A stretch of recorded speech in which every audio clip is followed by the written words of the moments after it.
Bonjour, bonjour. Je vais vous présenter le concept de MMC, Maximum Material Condition.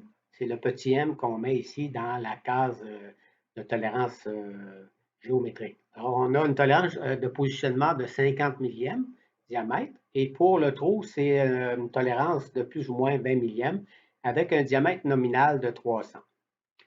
Bon, j'ai préparé une petite esquisse pour présenter ça. J'ouvre l'esquisse.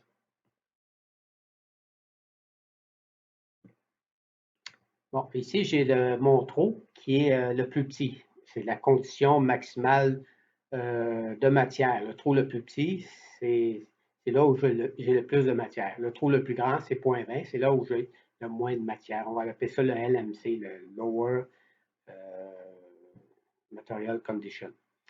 Alors, je vais me zoomer un peu et je déplace mon plus petit trou sur le cercle de la zone de tolérance. Alors, cette zone de tolérance-là, en fait, c'est un cercle de 50 millièmes. C'était la tolérance de positionnement géométrique. Et là, regardez, si je déplace ce cercle-là, ce petit trou-là, sur la zone de tolérance, l'extrême, ça veut dire que sa pièce-là est bonne, toutes ces pièces-là sont bonnes. Là, si je me place à 9 heures, je me place à 9 heures, puis je viens créer un cercle. Ça va être un cercle qu'on va appeler condition virtuelle. Ce cercle-là, je viens le tangenter sur mon plus petit trou. Et là, si je déplace mon petit trou, regardez, le cercle que je viens de créer est toujours inclus dans le petit trou. Alors, ce que je viens de créer là, ça, en fait, c'est le diamètre pour le go-no-go. Si on mesure ce diamètre-là, d'où ça vient, comment on peut-tu le calculer? Est-ce qu'on peut le calculer ou il faut le mesurer dans SolidWorks?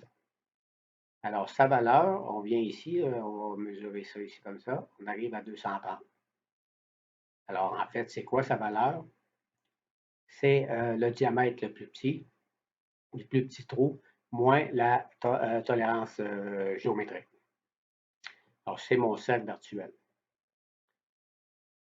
ma condition virtuelle. Maintenant, je vais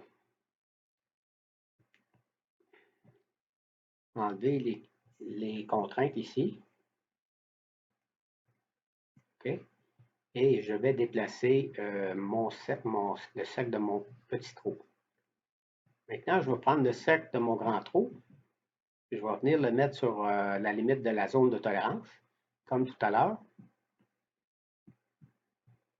Et là, vous voyez, si je déplace ce centre-là sur la zone limite de la zone de tolérance, vous voyez, ma condition virtuelle est toujours à l'intérieur. Sauf qu'elle a, en plus, elle a un jeu ici, là. Vous voyez, j'ai un jeu.